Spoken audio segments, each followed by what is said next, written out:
My mother died back in 1991. My brother Eddie was 8 and I was 6 when our mother died in a terrible accident in our own house. From what we could gather, she had been running down the upstairs hallway with a knife when she slipped and tumbled down the stairs, the knife lodging itself in her chest before she landed in a crumpled heap at the bottom. Though it was considered a taboo subject for obvious reasons, I sometimes found myself wondering why she had been running down the upstairs hallway, and especially why she had had a knife with her. Although if the weeks leading up to her death were any indication, the answers I wanted were closer to home than I could have ever thought. You see, my mother thought that the house was haunted. Always had. The first day Dad drove her up to it on a crisp autumn day, she had a bad feeling about it. But I guess her love for him was stronger than her fear because she lived in that place for 12 years before her accident. Eddie has more vivid memories of her than I, but I do remember one incident in particular. It was somewhere around 2 in the morning when I woke up, wanting a glass of water. When I walked out into the hallway, I had been shocked to see my mother sitting on the top of the stairs, her back to the wall, tears streaming down her cheeks. She turned over and saw me before getting up and walking over. Nate, sweetie, do you hear that?"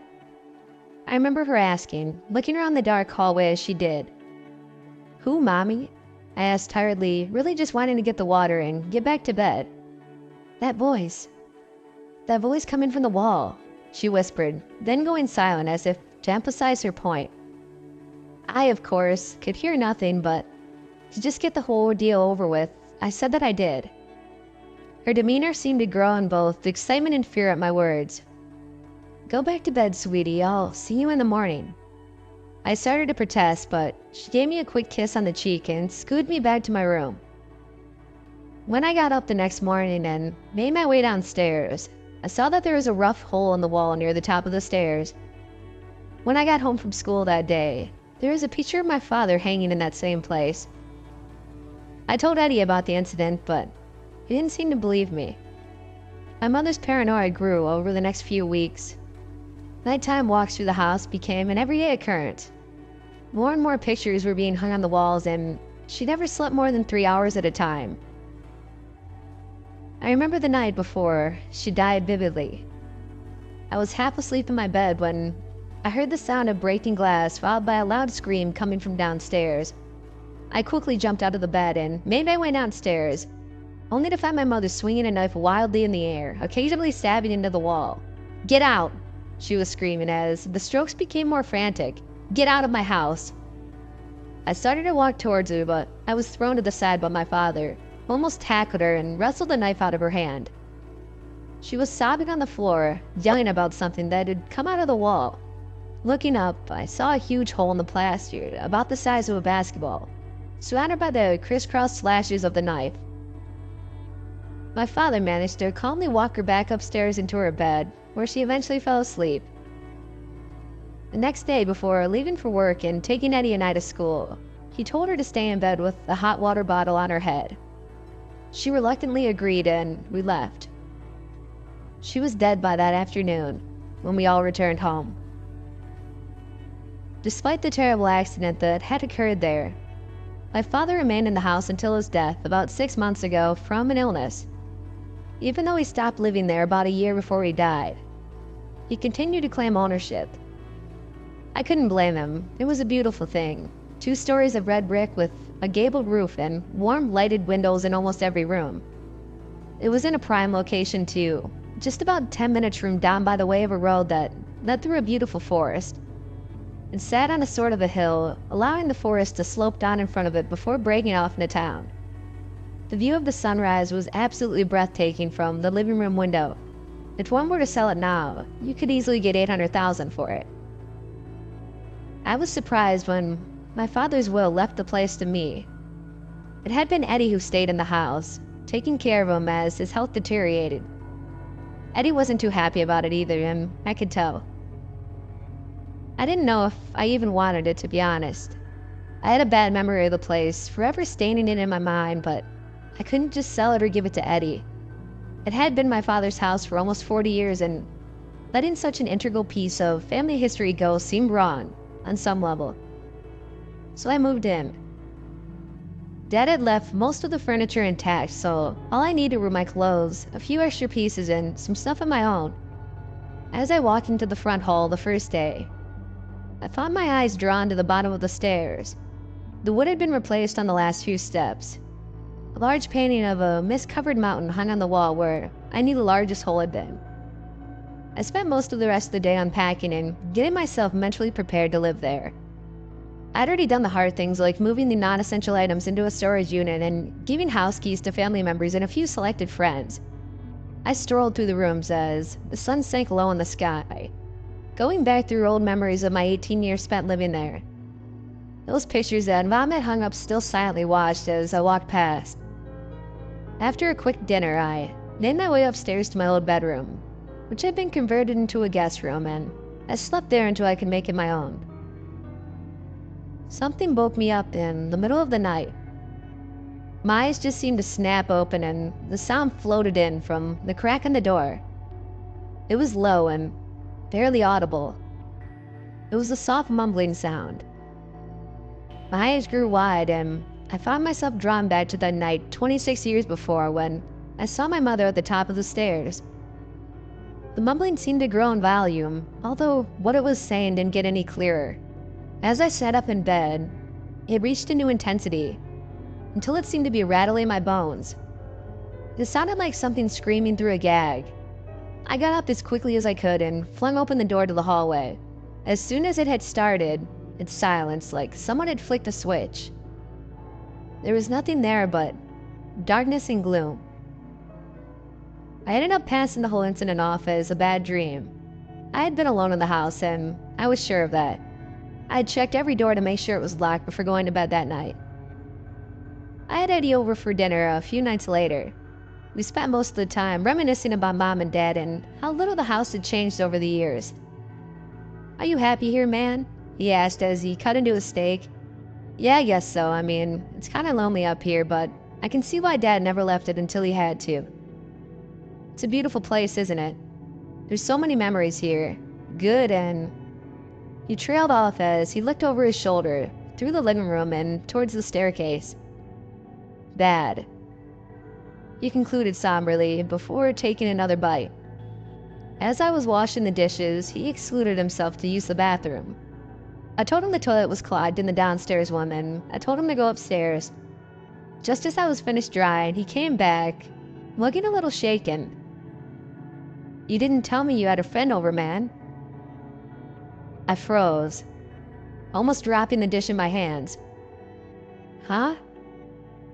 Well, after I was done, I walked past Mom and Dad's old bedroom and saw someone lying in the bed. "Is there anyone I know?" I stammered, not wanting to make a scene. I was sure he was just mistaken. "Yeah, it's a friend from work. He came over to help paint and just got a little tired." He seemed to buy the explanation, and we talked for a little while longer before we said our goodbyes. As I closed the door behind him, I quietly made my way up the stairs and towards the bedroom door. Taking a deep breath, and I flung it open. The bed was perfectly smooth and intact. The pillows propped up and the sheets perfectly straight. Looking at the bed the way it was now, there is no way Eddie could have been mistaken. I shuddered and closed the door to the room. It was at the point I began to question the validity of all my mother's claims. Though I had never experienced anything supernatural in the house during my youth, I was quickly running out of explanations for the things that kept occurring after the bedroom incident. Doors would close and open when I hadn't been near them. Things would go missing, only to turn up days later in completely different places. The house at night was continually assaulted by strange noises that I couldn't identify. Then, one night a few weeks after that, I had the biggest experience up to that point. As you could probably guess, I wasn't exactly sleeping well at the time. I had taken up a habit of staying up until 2 a.m. watching TV in my room. But that night, however, I had the fortune of falling asleep sometime around 10 p.m. The TV had shut off due to the timer that I had set, and I was dozing peacefully when a noise started up somewhere deep within the house. This time, however, it was clear as day what the voice was saying. It seemed to repeat endlessly, over and over. Can you hear him? Can you hear him? Can you hear him? I sat bolt upright in bed and listened as this strange sentence continued to be announced. Getting up out of bed, I grabbed a flashlight off of my nightstand and made my way out into the hallway. A strange blue light was echoing up the stairwell, giving everything a sickly wash. Shivering, I made my way to the top of the stairs and peered over the railing. The TV in the living room was on, only it was a burst of blue static. Random lines traveling across the screen at breakneck speeds, and issuing from the speakers was that same sentence. Can you hear him? Can you hear him? Can you hear him? My blood ran cold when I recognized the voice. It was my mother's, only it had a strange quality to it. Each word had a different pitch and inflection, like each one had been recorded separately at different times. It gave the whole thing a tilted and unnatural quality. I quickly shut off the TV and searched around with the beam of my flashlight for whatever could have caused it to turn on by itself. Much less would have made it say that sentence. As my beam traveled around the room, I settled on the spot in the wall with a hole in it. A large, basketball-sized hole with slash marks around it. Swinging the beam wildly again, I saw that the painting that was used for covering it was now leaning against the wall beneath it. After calming myself down, I carefully hung the painting back up in place and searched for the source of the message. I found a DVD inserted into the drive which hadn't been there the night previously. I broke it into pieces and threw them out before going back upstairs and hanging my head in my hands. Who or what was doing this to me, and why? The next day was bleak and overcast. The sky was a hazy shade of gray. I went over the events of the previous night in my head and I couldn't find an explanation for them. This thought was made all the worse by the following one, which immediately thought of my mother and how what had happened to her was now happening to me. I was well on my breaking point, to be sure, but I thought I should stick it out. I decided what I needed at that moment was someone to talk to, so I called Eddie. I explained everything that had happened last night, and he seemed worried.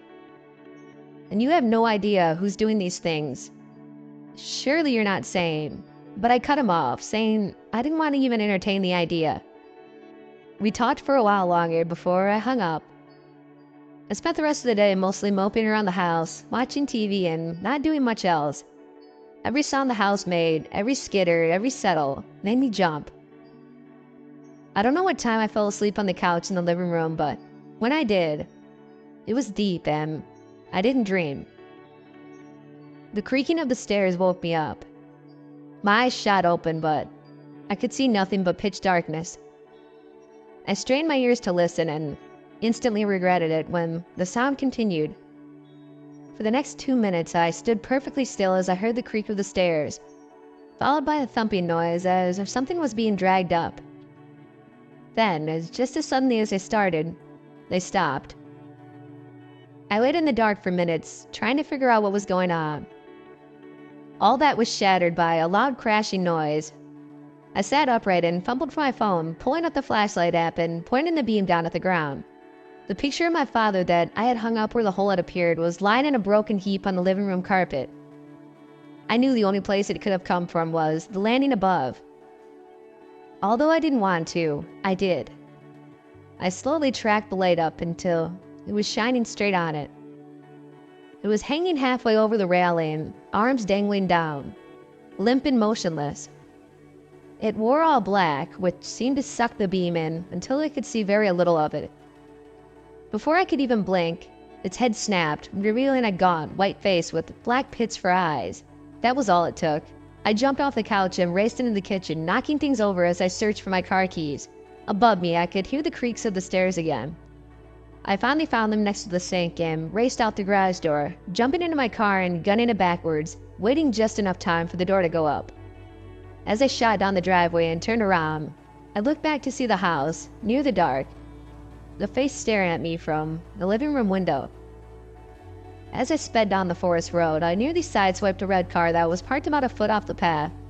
As I put more distance between myself and the house, rational thought returned to me.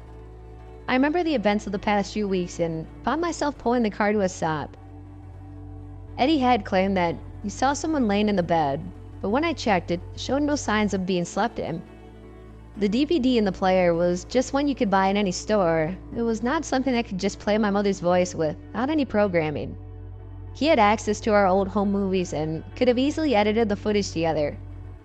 And as far as I knew, only Eddie, Dad, and I knew about my mother's claims of the supernatural. The final puzzle pieces clicked into place when I remembered two facts. Eddie had wanted the house. His jealousy had been clear at the readings of my father's will. Also, I would recognize the red car parked in the forest anywhere. Eddie had bought it when he was 16 and kept it all these years. After turning around and heading up the road back towards the house, I was fuming. Eddie was behind all of this, I was sure of it. He was surely to be delusional for going through this much trouble just to drive me out of the house. And for what? So he could live in it? So he could sell it? I'd never really wanted the house in the first place. I would have given it to him at the drop of the hat. I could see the house now, and it was only a few 100 feet away. I was brought back out of my trance by the sight of Eddie running full force down the forest road towards his car. I cursed and swerved to avoid him just as he reached his car. Something in his hand slipped out and landed on the path as he climbed in, just as I was climbing out. Before I could even yell, he was shooting down the road at a record speed until he was out of sight. I was now more confused than angry. Why had Eddie run from the house? He had gotten what he wanted. He made me leave. All of that was shattered when I picked up the thing that he had dropped in his haste. It was a mask, but it wasn't the one that I had expected. It looked like a generic, rotting corpse one you could buy at any Halloween store. Realization swept over me like a wave. Looking up, I was just in time to see the dark shape slip back into the house. A small, white face appeared behind the crack in the door. Then it slammed with a resounding crash.